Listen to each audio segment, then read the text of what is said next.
never slow up, no I don't take shit. I got no love for the fakeness. If you wanna play tough and wanna hate this, I'll always show up.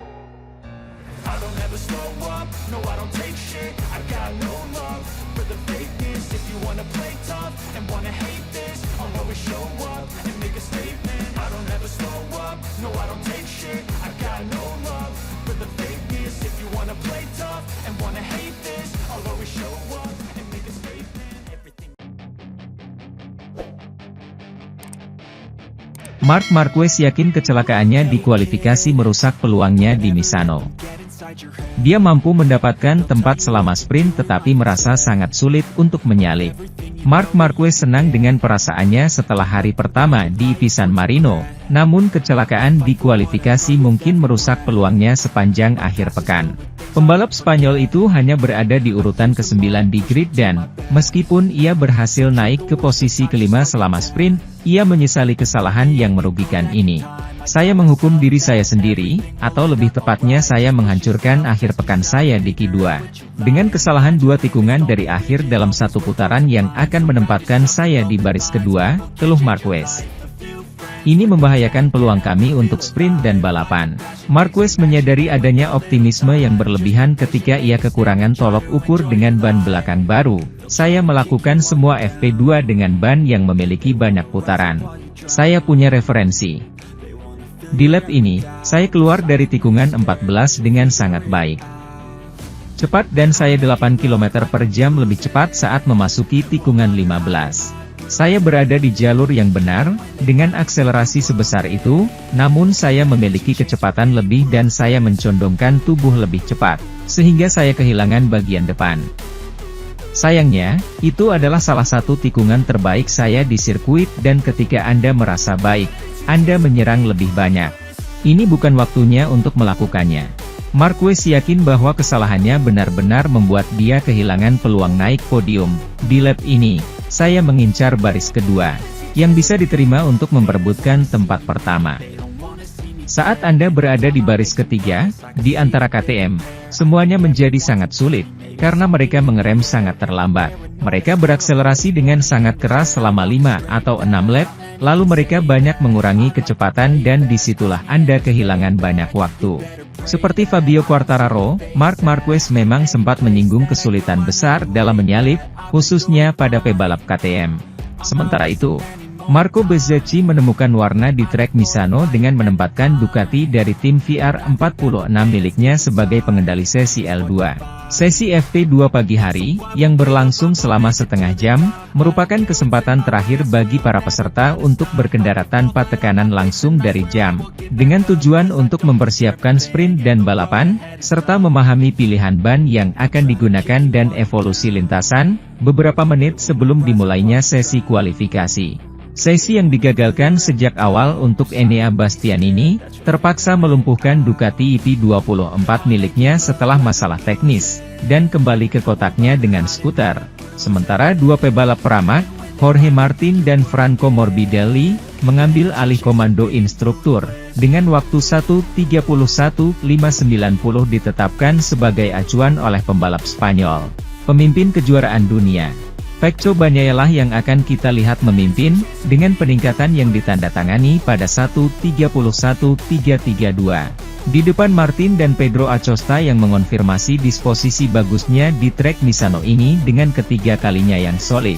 Sebelum Marco Bezzecchi hanya tampil VR46-nya berada di puncak dengan catatan waktu 1:31.237 yang akan tetap definitif, dan peningkatan terus menurun dari semua sisi. Terutama memungkinkan Paul Espargaro, yang masuk sebagai wildcard, untuk menempati posisi sebagai pebalap KTM pertama. Tidak ada jatuh yang tercatat selama sesi tersebut. Di pihak Prancis, Fabio Quartararo finish di urutan ke-11, sedangkan Johan Zarco mengklasifikasikan Honda P20 miliknya. Di sisi lain, Andrea Dovizioso tidak tahu apakah dia akan tes lagi untuk Yamaha setelah pengalaman sukses di Misano. Ia yakin merek tersebut belum bisa membahas topik tersebut karena banyaknya proyek yang dilakukan secara bersamaan untuk mencapai kemajuan. Marc Marquez ikut serta di MotoGP San Marino, tetapi dia menyadari bahwa dia masih memiliki sedikit jalan untuk menganggap dirinya sebagai kandidat pemenang.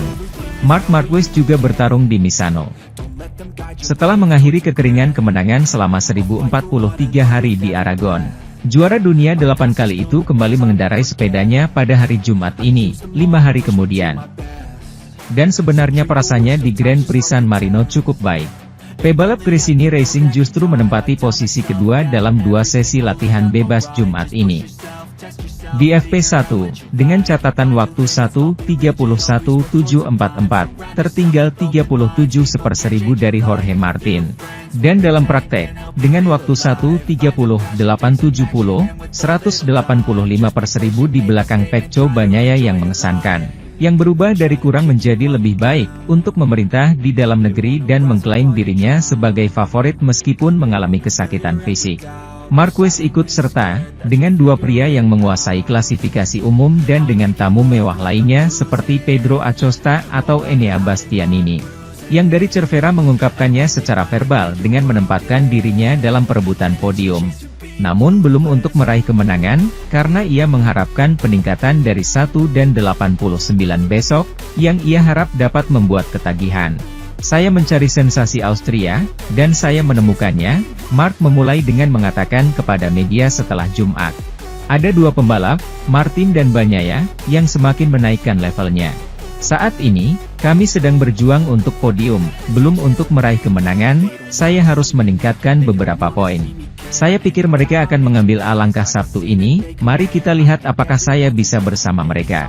Pria dari Ilerda merinci bagaimana dia tiba di Misano dalam hal kepercayaan diri setelah sesuatu yang penting seperti akhir pekan yang sempurna di Aragon. Rasa istimewanya adalah saya datang dari kemenangan, dan kepercayaan diri adalah hal lain. Salah satu aspek yang paling saya sukai. Sementara itu, Joan Mir yang sudah absen pada hari Jumat karena penyakit gastroenteritis, kondisi fisiknya tidak kunjung membaik pada hari Sabtu ini, sehingga ia mengambil keputusan untuk tidak mengikuti IP San Marino. Honda berharap bisa kembali ke trek pada tes Senin nanti. Di momen terpenting dan krusial dalam pengembangan Honda RC213V tahun 2025, pebalap terkemuka asal Tokyo, Joan Mir, terserang penyakit gastroenteritis dini yang, untuk saat ini, membuatnya meninggalkan San Marino Grand Prix, yang berlangsung akhir pekan ini di Misano. Namun, tujuan utama akhir pekan ini adalah tes resmi IRTA MotoGP yang berlangsung pada hari Senin, dan di mana Honda memiliki banyak harapan dan sarana. Karena mereka telah menghadirkan sejumlah besar fitur baru yang dimiliki oleh para pebalap merek tersebut. Saat ini, kehadiran Mir pada hari Senin belum diketahui, namun Honda berharap Mir akan pulih tepat waktu agar dapat turun ke trek pada hari tes resmi hari Senin. Mir tiba di Misano pada hari Rabu dengan beberapa gejala kurang enak badan, menderita gastroenteritis yang memburuk pada hari Kamis hingga membuatnya menyerah pada hari Jumat, keluar trek pada hari pertama akhir pekan. Pada akhirnya, Honda cukup yakin bahwa Mir akan kembali beraksi pada hari Sabtu ini. Namun akhirnya dalam pernyataan singkat mereka menjelaskan bahwa situasi yang sempat membaik pada Jumat malam, kembali memburuk pada Sabtu pagi ini, sehingga membuatnya harus melakukannya secara permanen bersaing. Karena ini adalah tes resmi IRTA, semua tim mendapat lampu hijau untuk mengikuti tes, jadi selain Luca Marini, HRC akan memiliki penguji Stefan Bradl dan pembalap LCR Johan Zarco dan Takaaki Nakagami, yang bersama Honda belum dihitung dalam tes privat terbaru. Tetapi mereka dapat menggunakannya jika dianggap tepat.